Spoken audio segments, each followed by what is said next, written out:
ये 1959 की बात है जब बरतानवी माहिरीन आसार कदीमा की एक टीम ने पाकिस्तानी माहिरीन आसार कदीमा और महकमा आसार कदीमा पाकिस्तान के साथ मिलकर लाहौर में किला लाहौर में दीवान आम के सामने एक 50 फुट गहरी खंदक या खाई खोदी और उस गड्ढे में से जो पॉटरी के पीसेस यानी टूटे हुए बर्तन मिले उनकी कार्बन डेटिंग की, जिसके मुताबिक ये टूटे हुए बर्तन 4500 साल यानी 4500 साल पहले के थे या उससे भी ज़्यादा कदीम हो सकते हैं।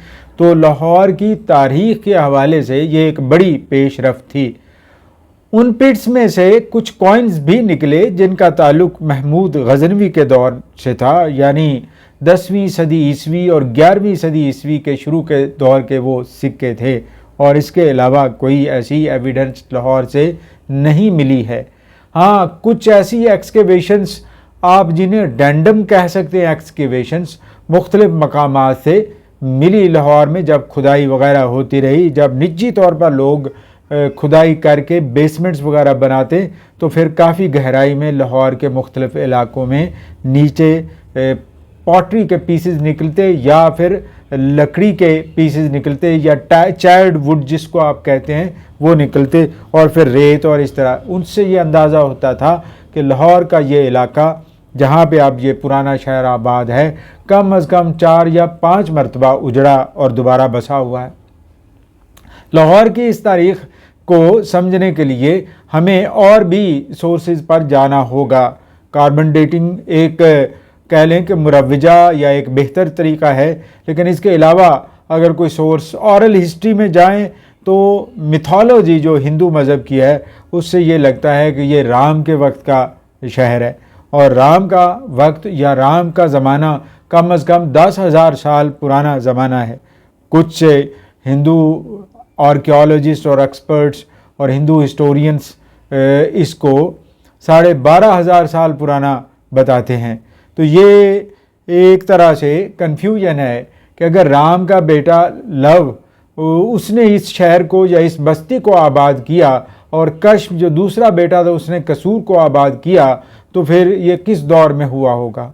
उस लिहाज से देखें तो ये बहुत पहले की शुरुआत है इस शहर की और इस शहर की सकाफ़त और इसकी फ़िज़ा में इसीलिए एक धीमापन भी है, एक ठहराव भी है और साथ ही साथ जज्बा भी है।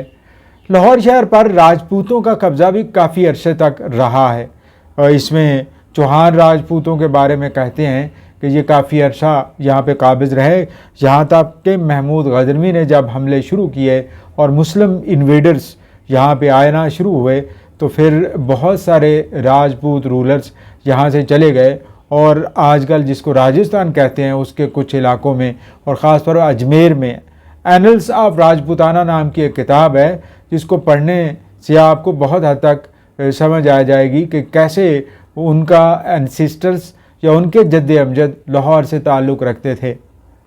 चौहानों की अब भी एक साइजेबल पॉपुलेशन लाहौर के गिरदो नवाह में है, यानी अटारी नाम का कस्बा या एक गाँव है। इसके अलावा और भी बहुत सारे गांव हो सकते हैं जहां पे चौहान राजपूतों की एक आबादी मौजूद है। हो सकता है ये आबादी उसी दौर से ही चली आ रही हो। फिर इस लाहौर शहर में खोखरों की एक बहुत बड़ी तादाद है। पहले तो वो एक अलग से लोकेशन या लोकेलिटी में रहते थे, आबादी में रहते थे ठोकर न्याज बे की। अब वो सारा इस शहर का हिस्सा बन चुका है और अगर उनकी तारीख़ के बारे में जांचा जाए तो बहुत सी मालूमात मिल सकती हैं। जैसे शेखा खोखर के हवाले से कि he was the first Muslim, he was the first person to embrace Islam और यही रूलर हुआ करता था माजी में इस इलाके का जिसको ठोकर न्याज बेग कहते हैं। और लाहौर पर जब मंगोलों के हमले हुए तो उस वक्त शेखा खोखर और ऐसे बहुत सारे जवामर्द लोगों ने उनका मुकाबला किया। ये 13वीं सदी ईस्वी की मैं बात कर रहा हूँ, 12वीं सदी ईस्वी की मैं बात कर रहा हूँ, जब मंगोलों ने लगातार यहाँ पे हमले किए और लाहौर को ताख्तो ताराज करते रहे। लेकिन अगर लाहौर की कुछ बचत हुई तो उनमें इन लोगों का किरदार भी बहुत ज़्यादा था। लाहौर शहर पर और भी बहुत सारी ज़ातें और कबीले आए, जैसे कम्बो बरादरी एक बड़ी तादाद में यहाँ पे आबाद रही और गुज़श्ता 400 साल से ये शहर में आबाद होती नज़र आती है। कश्मीरी बहुत बाद में लाहौर में आए। ये 19वीं और 20वीं सदी की शुरुआत आप कह सकते हैं कि जब कश्मीर से लोग यहाँ पे आना शुरू हो गए, और वो भी उस वजह से कि कश्मीर में कहत साली थी। और फिर एक और तरीका भी था कि जब मौसम वहाँ पे शदीद हो जाता, सर्दी हो जाती, तो लोग मैदानों की तरफ अपने हैंडीक्राफ्ट लेके आ जाते, और मैदानों में लाहौर करीब था, सियालकोट उस वक्त कैपिटल हुआ करता था सूबे का पुराने अदवार में, हो सकता उस वक्त भी वहाँ भी लोग इस तरह से आबाद हुए हों सियालकोट में। और इस तरह और भी बहुत सारे शहर जैसे जालंधर है, यहाँ पे बहुत ज़्यादा कश्मीरी आके आबाद हुए थे। इसके अलावा अराई हैं। अराई इस शहर की एक पुरानी आबादी है और इस इलाके में उनका बड़ा उरूज भी रहा है। लेकिन सियासी तौर पर आप ये नहीं कह सकते कि अराई माजी में यहाँ पे हुक्मरान रहें। यहाँ भी हुक्मरानी की जब बात होती है तो खोखरों का एक हिस्सा नज़र आता है, चौहान राजपूतों का एक नज़र आता है बड़ा कंट्रीब्यूशन इस शहर पर। और फिर उसके बाद कम्बो बरादरी, कम्बोहों में कई बड़े नामी ग्रामी हो गुजरे हैं, जैसे साले कम्बो ना सिर्फ एक बड़े अच्छे कातिब थे बल्कि शाहजहाँ के दरबार में लाहौर में जब वो मुकीम रहे तो उनको बड़ी रसाई हासिल थी और बड़े अहम ओहदे पर फाइज थे। और उन्होंने तारीख़ भी लिखी, अमले साले के नाम से किताबें भी लिखी और बहुत सारे काम भी किए। उनके नाम से एक मस्जिद है अंदरून शहर में, मोची दरवाजे में। अब जैसे ही दाखिल होते हैं तो वो मस्जिद हमें नज़र आती है, ये साले कम्बो की मस्जिद कहलाती है, ये मस्जिद साले कम्बो। इस तरह नूर मोहम्मद चिश्ती है, ये चिश्ती ख़ानदान बहुत ज़्यादा यहाँ पे रहा है और उनकी किताब तहक़ीक़ात चिश्ती 19वीं सदी के लाहौर की एक अच्छी तर्जुमानी और इक्कासी करती है पहले हिस्से की। और उसके बाद हमें कन्हैया लाल की तारीख़ का ज़िक्र मिलता है। लेकिन दिलचस्प ये है कि तहरीरें इससे पहले की बहुत कम मिलती हैं जिनके अंदर लाहौर का तज़किरा हो। जिस तरह रिसाला मुझे तोहफ़तुल वासलैन किताब थी एक, उसमें तज़किरा मिलता है। इसके अलावा कुछ कुतब में मिलता है, जॉन मिल्टन ने लाहौर के बारे में तज़किरा किया हुआ है अपनी नज़्म जो एपिक नज़्म है पैराडाइज लॉस्ट में। तो it's a wonderful city with wonderful history.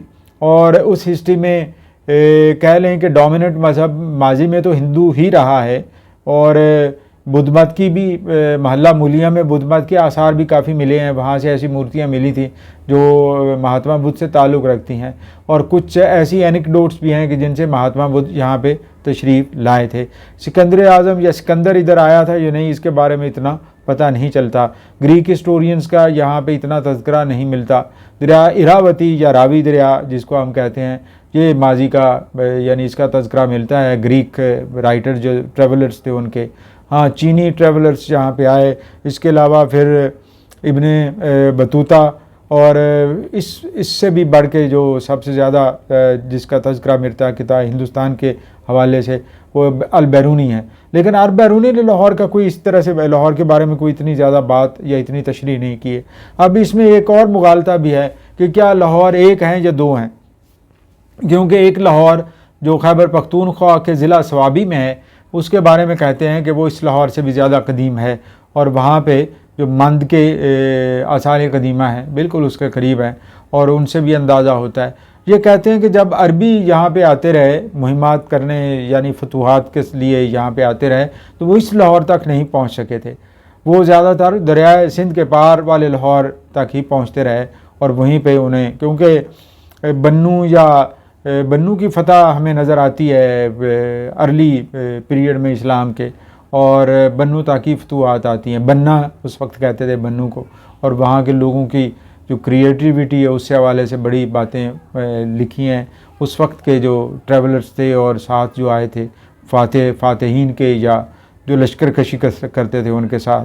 तो ये है कि यानी अरबी इन्वेजन्स यहाँ पे नज़र नहीं आती, यहाँ पे सेंट्रल एशियन इन्फ्लुएंस ज़्यादा नज़र आता है, और सेंट्रल एशिया से आने वाले हमला आवरों में कई आप कह सकते हैं जो माजी में भी आते रहे बाद में भी आते रहे, और पंजाब और लाहौर पर भी वो चढ़ दौड़ते रहे।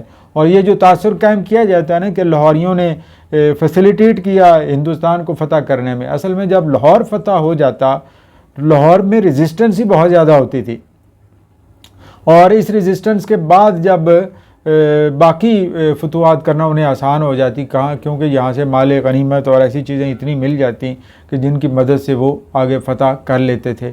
लेकिन इत्तेफाक ऐसा है कि मुझे पहाड़ों में ऐसी कोई रेजिस्टेंस नज़र नहीं आती कि अगर कोई हिंदू कुश से क्रॉस करके बरे सगीर में दाखिल हो गया है तो उसे रेजिस्टेंस वहाँ मिलनी चाहिए, लेकिन वहाँ नहीं मिलती है। नए या उस छोटे लाहौर के पास थोड़ी बहुत इस तरह के वाक़यात सुनाई देते हैं, तारीख़ की कुतब से पढ़ने पर पता चलता है कि वहाँ पे लड़ाइयाँ वगैरह होती रहीं, और लेकिन वहाँ पे भी जो लड़ाइयाँ करते रहे वो राजा जयपाल वगैरह थे जो इस लाहौर के हुक्मरान हुआ करते थे। या ये मेरी मालूमात हैं, हो सकता है इतनी ज़्यादा मुसद्दिक़ा ना हो, लेकिन लाहौर की तारीख़ और लाहौर की जगहें देखने से ताल्लुक़ रखती हैं और पढ़ने से ताल्लुक़ रखती हैं। लाहौर के हवाले से चीज़ें आप ज़रूर पढ़िए, क्योंकि शहरों के उरूज और ज़वाल और उनके बढ़ते रहने के बारे में जब आप जानते हैं तो फिर आपको रवैयों के बारे में मालूमात मिलती हैं कि ये यहाँ के लोग ऐसे हैं तो फिर कैसे क्यों हैं। आइंदा हम डिस्कस करेंगे लाहौरी रंगबाज, कि ये जो टर्म इस्तेमाल होती है लाहौरी रंगबाज, ये असल में है क्या, ये कैसे शुरू हुई, क्या आप जानते हैं? अगर जानते हो तो शेयर ज़रूर कीजिए।